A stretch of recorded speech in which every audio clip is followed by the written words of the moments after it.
I'm going to stay in the Big Ten for number 24. I'm going to go straight to Indiana. Romeo Langford's in the fold. Archie Miller has his thing running. And luckily, they have all Big Ten type player in Juwan Morgan returning.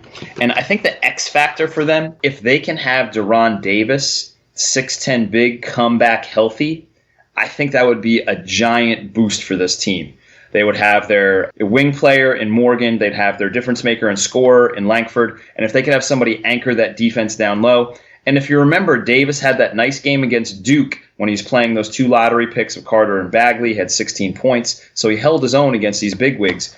So you want to see if Davis can get back healthy, be athletic again, and then make that difference that he did last year. And I think the trio of Morgan, Langford, and Davis makes threat in the Big Ten if all those guys stay healthy, and especially if Langford is the type of player that we think he might be. Archie Miller was interviewed recently. He talked about, he said Davis is taking it slow.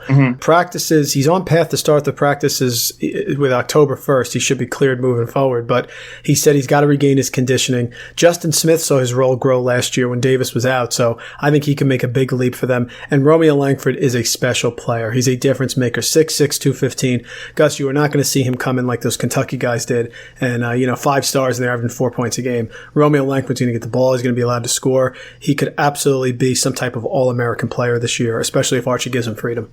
And we know from his days at Dayton that Archie does give those players his freedom, and he actually likes putting those players in advantageous positions. Especially as freshmen, Scucci and all those guys, absolutely. Yeah. He relied on them as freshmen, and they could make a big jump in the Big Ten if Langford's as good as advertised.